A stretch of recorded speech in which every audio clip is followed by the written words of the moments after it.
Comme vous savez, chaque année, il y a de nouvelles légendes de la NBA qui arrivent, qui sont intronisées au Hall of Fame, alors pour leur carrière en NBA ou hors États-Unis. Il y a beaucoup de gens, même des équipes et des coachs.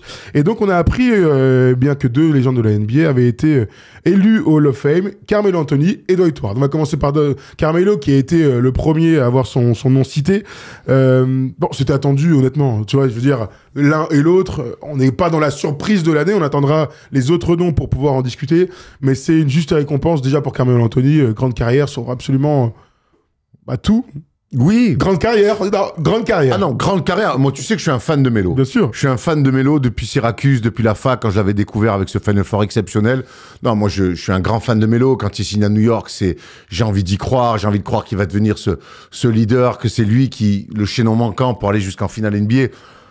Bon, je vais évidemment retomber sur terre, mais Melo, il y a un truc déjà, c'est quand même un scoreur hors norme, l'un des plus grands scoreurs de l'histoire. Il y a une classe naturelle sur le terrain. Il n'a pas été le joueur qu'on aurait voulu qu'il soit, mais parce qu'on voulait qu'il soit l'égal de LeBron James. Donc voilà, c'est ça qu'il faut mettre en perspective. Mais il y a son départ de Denver qui, avec le recul, pour moi, est une vraie tâche dans sa carrière. Et quand je vois qu'aujourd'hui, Jokic a le numéro 15, que c'est un numéro qui sera retiré pour Jokic. Il n'est jamais retourné voir un match de Denver. C'est ça, qu'il n'est jamais retourné. C'est incroyable. Ça, pour moi, vraiment, son histoire avec les Nuggets, alors qu'elle était belle jusqu'à son départ, ils vont en finale de conf, il se passe des choses. Son départ de Denver et cette espèce de divorce où ils se sont jamais reparlés après, pour moi, c'est une vraie tâche dans sa carrière. Mais Melo, c'est un joueur magnifique. C'est des cartons, des dunks, des tirs pour la gagne, des clutch, des moments clutch à foison. Voilà, c'est un joueur avec lequel on a grandi. C'est un joueur auquel on aurait aimé des fois ressembler parce que c'était la classe, Melo, quoi. Donc, mais il nous a aussi parfois agacé par son égocentrisme, par son égoïsme. On a eu la chance d'avoir quelques infos de mecs qui ont joué avec lui c'était pas toujours le mec le plus cool de la Terre, même si j'ai eu la chance de le rencontrer. Mais ce que j'allais dire, c'est fou. L'image que j'ai de lui après carrière n'est pas du tout celle que j'ai eue de lui joueur. C'est très étonnant. Moi, j'ai eu la chance de le rencontrer cet été, donc, pour les interviews FIBA, Rio Gris. Putain, comment on c'est pas bon. On a progressé depuis. On embrasse Karim, mon prof d'anglais, qui est extraordinaire. Et mec super cool. Et je trouve que dans ses podcasts aussi, je trouve un mec finalement qui est pas du tout aigri. Il est apaisé un peu quelque part. Exactement. Et ça fait plaisir de le voir comme ça. Puis il est toujours très juste sur le jeu. J'espère un jour qu'on pourra l'avoir de manière un peu plus longue en interview, parce que c'est un mec à qui on a envie de poser plein de questions. Mais pour moi, c'est un mec qui a marqué en tout cas les 15 dernières années de NBA. Sa fin de carrière, je trouve qu'il a réussi à se réinventer avec son 0-0 du côté de Portland, avec les Lakers un petit peu. C'est un mec qu'on aurait aimé aussi voir jouer encore peut-être plus longtemps, parce que quand il était sur le terrain, Carmelo, il se passait tout le temps un truc. Donc, je me souviens de la scène quand il a pas d'équipe, qu'il est sur le bord des terrains des Nets et que le ballon vient sur lui, qui se lève pour aller shooter. Tout le monde avait envie de voir shooter. Tu te souviens pas de ça? Ouais, bien sûr. Et voilà. Donc, après, peut-être certains diront qu'il est en dessous d'autres. Pour moi, Melo, c'est un Hall of Famer. Il y avait d'énormes attentes sur lui. Il avait peut-être pas les épaules pour être ce gars-là. Il a peut-être pas fait les bons choix aussi pour être ce gars-là. Mais ça reste un joueur extraordinaire. Il a un talent unique. Alors, je vous mets un petit sondage volontairement provoquant, comme on va dire. Est-ce mérité de les voir Hall of Fame? Oui pour les deux. Oui pour Melo. Oui pour DH12, donc Dwight. Non pour les deux. Non, aucun des deux. Voilà. Parce que, non, mais j'ai vu des commentaires qui m'ont un peu surpris, c'est pour ça, et j'y reviendrai dans quelques instants, parce que parfois vous êtes quand même très coquin et très difficile avec des mecs qui ont des carrières hors normes.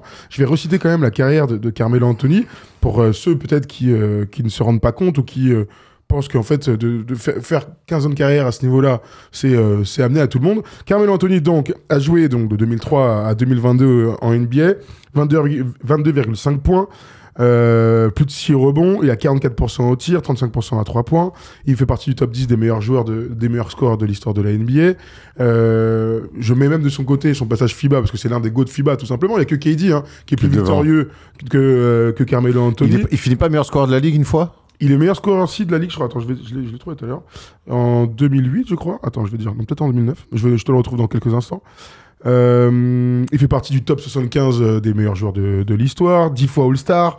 Qu'est-ce qu'il a été? Il a été 3e au MVP en 2013 avec les Knicks, on s'en souvient, c'est la seule fois où il passe un tour de playoff d'ailleurs.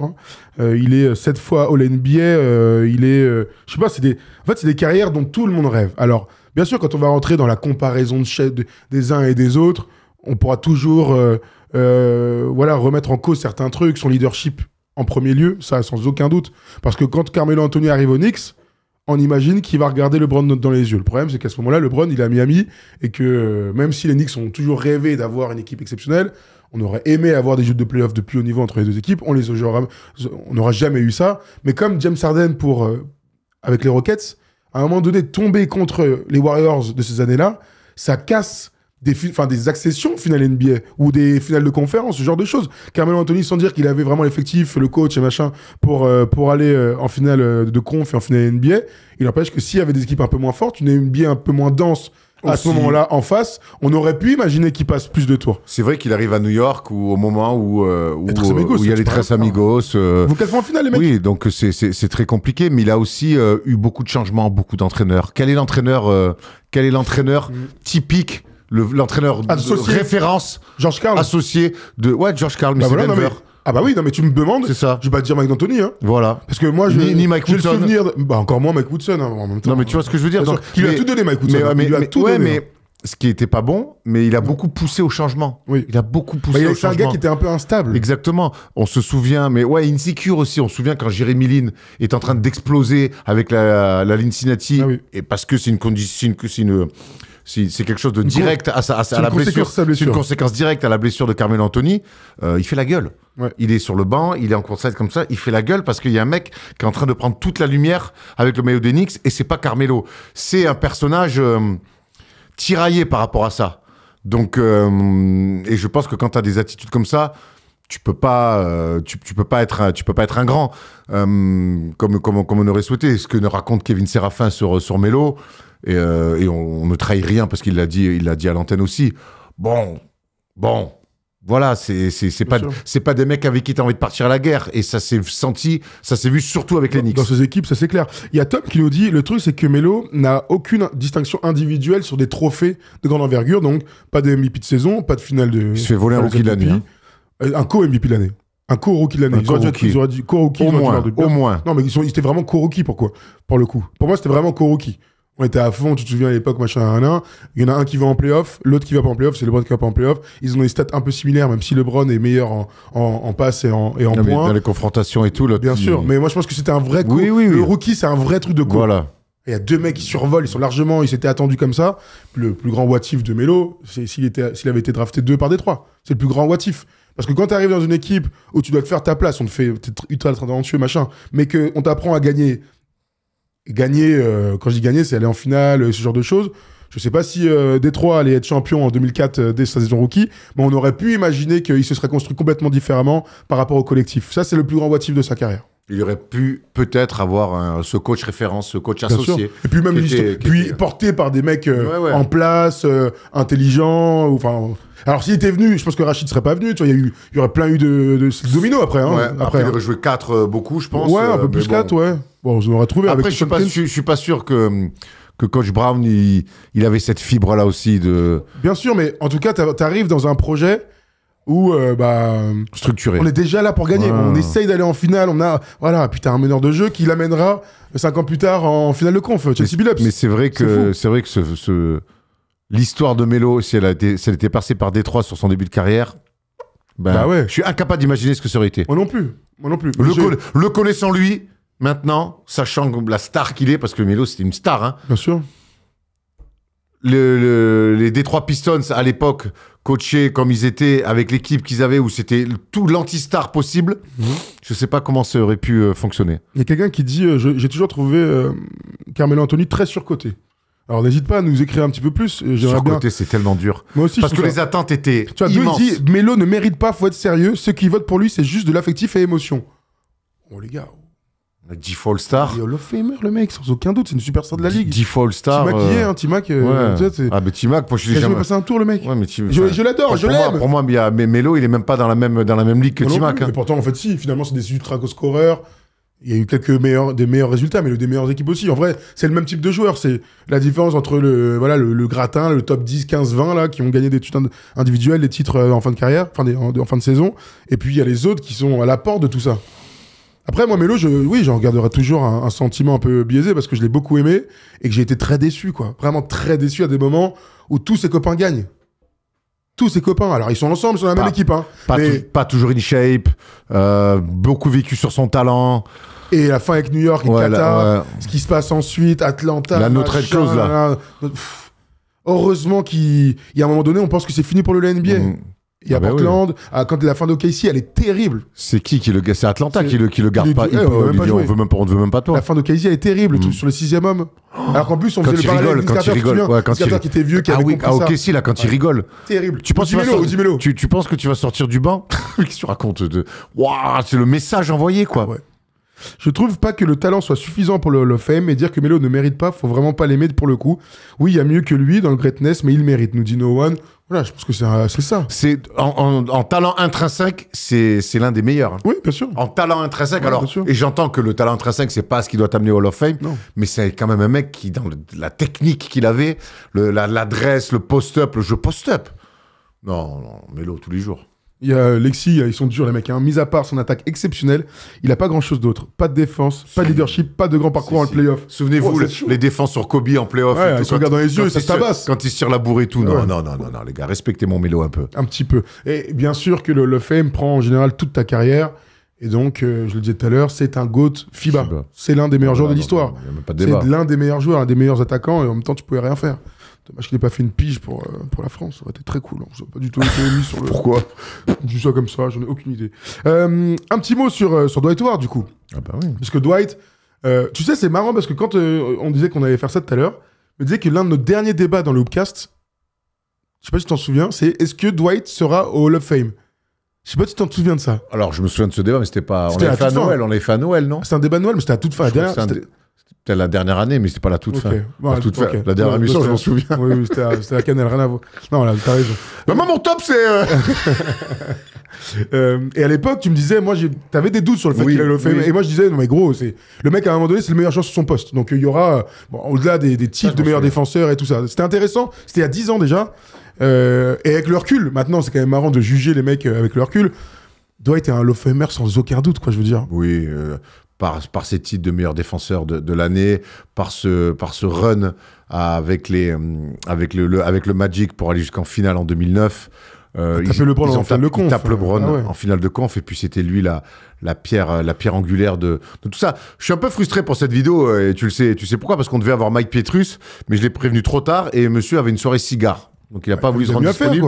J'aurais bien aimé que mon Mike il me donne un peu son avis, mais il m'a toujours dit du bien de Dwight Howard, même dans le leadership, ce qu'on ne sentait pas forcément, alors qu'il était jeune, mais c'était vraiment un mec qui a su assumer son rôle de leader. Il y a son passage dramatique, son premier passage aux Lakers, et après avec Houston, puis il arrive à se réinventer, à aller gagner un titre avec les Lakers dans un rôle de backup très relou. Parce que je me souviens à l'époque, les Lakers, ils envoyaient Maggie, Anthony Davis et Dwight Howard. Il y avait Markieff Morris, il y en avait un dernier pivot, je sais plus que c'était. Mais il y en avait un dernier. C'était bien chiant. Donc, oui, non, contreur incroyable. Showman a aussi le concours de dunk. Non, pour moi, c'est des mecs qui doivent aller au Hall of Fame, quoi. 3 fois défenseur de l'année pour Dwight. Je regardais là, en préparant l'émission, la dernière fois qu'il a été All-Star, c'était en 2014. Yeah. En 2014. Alors après, il a eu beaucoup de problèmes de blessures. C'est souvent le cas, un ultra athlétique très grand. Ça veut pas dire qu'il a arrêté sa carrière, parce que il a arrêté sa carrière en 2022. Après le titre, non pas avec le titre, il gagne en 2020. Il va jouer à Philly. Ouais. Après, il revient aux Lakers pour jouer 60 matchs. Il a 6 points par match et 6 rebonds. C'est encore honorable. Hein.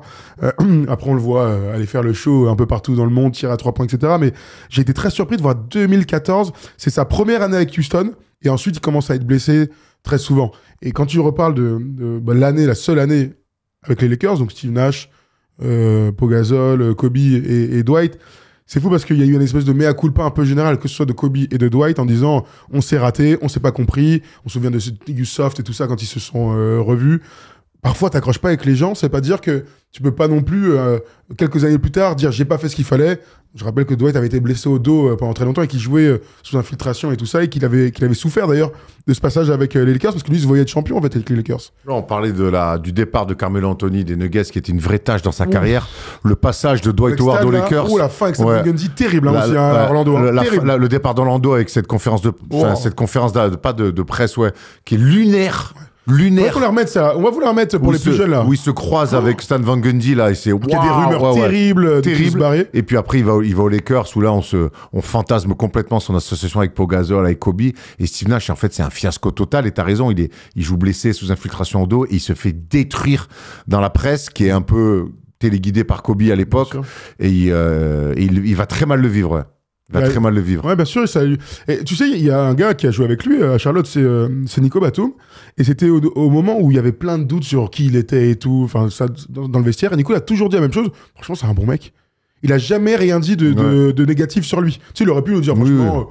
Bon. Chelou. Ouais, il a toujours dit non, franchement, les gars, et d'ailleurs, il avait même un peu saucé. Il disait non, mais les gars, il est archi fort quand il joue, c'est 15 et 15, il n'y a rien à lui reprocher. Mike Pietrus m'a toujours dit du bien de Mike lui. Pietrus aussi. Visiblement, c'est un bon mec. Ouais, c'est un bon gars, sympa avec les gars, tu vois, pas de blaire de Resta et tout, non. Le truc qui va vraiment traîner comme une épine dans le pied, c'est sa relation avec Shaquille O'Neal. Pour le coup, c'est pas de sa faute du tout. Mais Shaq a tellement été dur, et l'est toujours d'ailleurs, avec lui, qu'il y a une espèce de, tu sais, d'ambiance bizarre autour des observateurs fans qui, lorsque Shaquille O'Neal dit un truc sur un autre joueur, maintenant on le prend un peu moins content, mais à l'époque ça comptait vachement. Ouais, t'as raison. Et je pense qu'il a vraiment beaucoup souffert de ça. Il a toujours dit, mais moi je cherchais un peu un grand frère et tout. Genre du lycée, je vais en NBA, je suis numéro 1 de draft, je prends c'est même pas moi qui est rookie, c'est les mecs au Okafor machin. J'arrive, j'ai tout à apprendre. Il prend le méga dunk en plus de Kobe au début, là, son baptême du feu. Et Shaq qui me détruit dans la presse tout le temps. Ça devait être très dur à vivre. Ah oui, mais ça malgré tout. Mais il a pas toujours été aidé, hein, de toute façon, Dwight Howard. Alors il arrive dans une franchise pour le coup qui va lui donner du temps, qui va lui faire de la place, qui va construire autour de lui jusqu'à l'amener en finale. Et après ça explose un petit peu quand. Il y a eu des blessures quand Edo commence à être un peu moins bon, qui part à Toronto pour le cash. C'est ça la vraie fin du Magic. Hein. Et ils étaient même avant-gardistes, on peut le dire maintenant. Hein, jouer avec un vrai pivot, rim runner, alors the rim runner.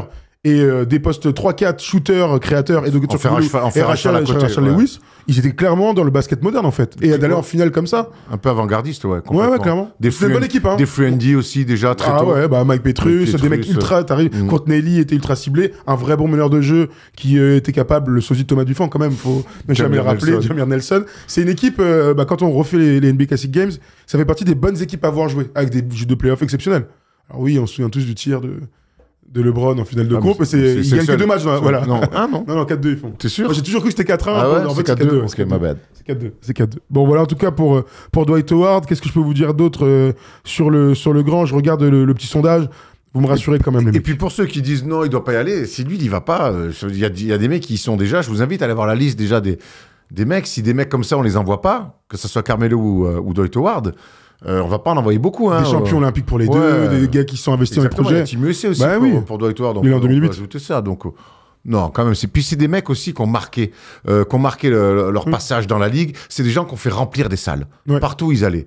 Donc ça fait aussi partie de l'aura des mecs. Sachant que Dwight était le meilleur pivot de son époque. Mais oui. C'est sans aucun doute. C'était le meilleur pivot, certes, dans une époque où on n'est pas comme aujourd'hui, mais c'était le meilleur pivot de l'époque. Et ultra spectaculaire, on l'a dit tout à l'heure.